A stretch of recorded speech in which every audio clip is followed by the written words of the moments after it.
point. One big change you announced for this year is the improvement in the ball physics. Yeah. And I personally, from my colleagues and all my friends who play FIFA and PS, was always that the ball physics in PS were the big advantage of this franchise. So why did you decide to change it exactly this year and not earlier or not later or whatever?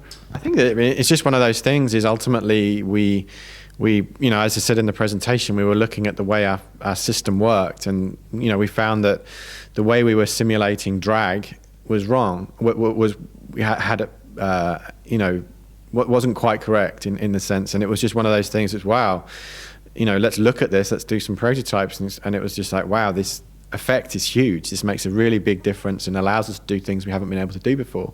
So ultimately, it just came down to that. It was one of those sort of opportunistic things where we realized, something we had wasn't quite right, and it's now opened up all these things to make, the physics within the game so much better, and it makes the game just so much more rewarding. You get that great shot, and it's like, whoa, that feels so good. Is the drag the only thing you change about the ball physics, or some other things too, like the heaviness or something like that? That's the main thing, and that was the big one. Ultimately, as you saw in that video, the ball wasn't spinning much. We really didn't have much spin on the ball, which is really what gets the ball to move and get those different flights. By changing it, we've also been able to allow the player, the user can now kick the ball harder, which is another big change. So there are lots of little things. The big one was the drag. Now being able to kick it harder makes a difference too, and some tweaks, and here and there, but it's made a profound difference to the way the ball flies. All right, and the other big change was that you have more build-up play. Can you give us some more detail about that, or was everything you said already everything you can tell us? Yeah, I mean, obviously in the presentation we talked about quite a lot of stuff, and the keys are a number of things, and one is tightening up the marking. The defence, in previous games are quite loose. They are quite a distance away from the attackers, so we've tightened that up. We also are tracking runs. There's quite a few great bits of feedback around that in FIFA 13. So we've tightened that up as well. But then, to add balance, as we always like to do, we've given you more attacking tools around new run types. Really, when a game's a little bit tighter, it's important that you can play the ball into feet and then being able to get the ball, with your back to the defender. So that's a great new mechanic that we're adding to protect the ball that you'll be allowed to do. We've had in previous years, but nobody used it because it was so difficult to use. So now it's just on left trigger. It's a very cool thing because it's not just backing into a defender. You can use it at any time just to block block a player when you're sprinting. If somebody's trying to use the push pull mechanic that we've had before, you can combat that with the protect the ball feature as well. So that's a very dynamic change. It's a really big change for us, and it really nicely complements the tighter game. The tighter game, got more better runs and the protect the ball means that we can really create that build-up play, playing it through the midfield. You can dictate the pace of the game a little bit more, which we've not been able to do before to quite this extent. And it's really dramatically changed the way the game feels.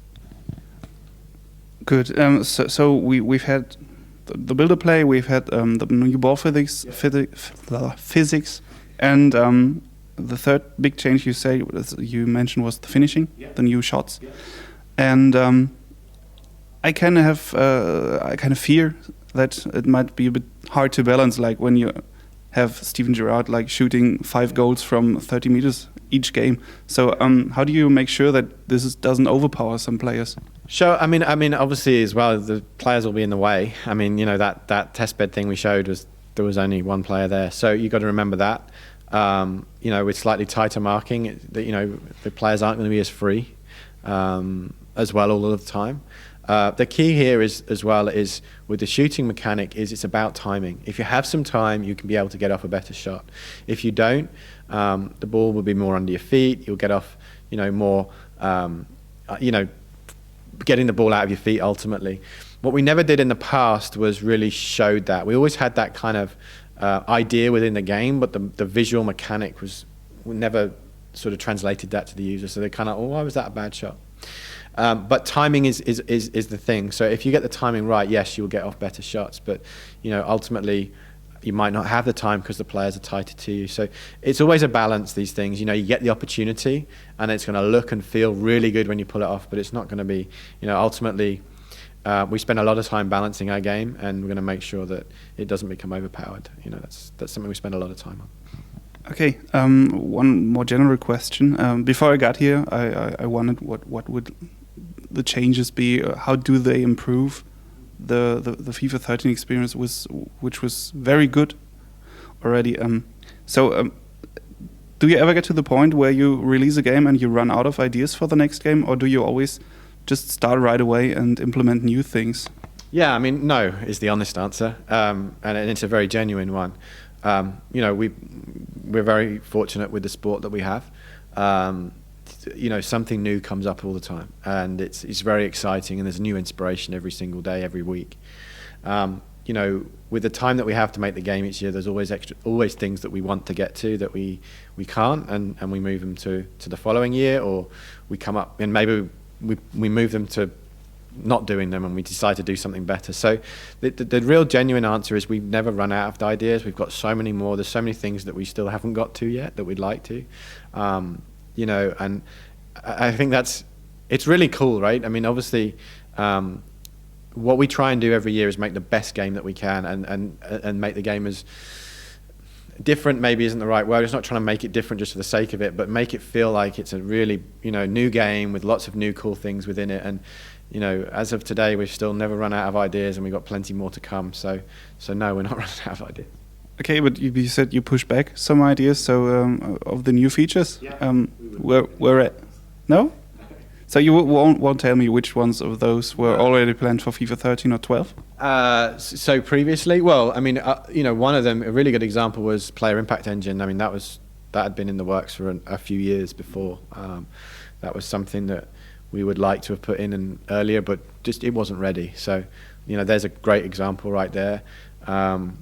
You know, I think I'm trying to think of a few other examples from last year for you. I think the attacking intelligence was one that we thought about doing for a while, and just, you know, my time wasn't right. You know, the previous year we just put in 12, we just put in tactical defending, so we thought it was a nice evolution for 13. It was good timing. So it does depend. I mean, ultimately what we try and do every year is, as I say, make the best game that we can, but we're also got to get the balance right. So, you know, you can't just put in a load of attacking features and not change defending, because it makes the game unbalanced. So we've got to be careful of that as well. All right, one last question. Okay, wonderful. I know EA is a very big company, and you most likely won't follow everything that's happening. But one big topic for the company recently was SimCity and its release, which was not that good, to be honest. Did you learn something about that for FIFA? Like, you know, all the social stuff wasn't working properly, and yeah, did you get any lessons from it? We're always looking and learning. I mean, ultimately we make, you know, we're quite lucky in one way that our game comes out every year. It tests us every year. So we have, you know, very good processes in place to make sure that, you know, we're testing all these different things, making sure that you know, the live environment is right. So, you know, for us, it's about reviewing what happened last year and where could we improve, what went right, what went wrong. We will do the same. You know, the SimCity team did an amazing job, put out an amazing game. You know, we'll look to see if there's anything we can learn from that. I can't give you any specifics right now, but, you know, absolutely, if there's anything that we can learn, we will. But fundamentally, you know, the team have done a really good job there of fixing, you know, the issues they've had. But ultimately, they made a really, really good game that they should be proud of.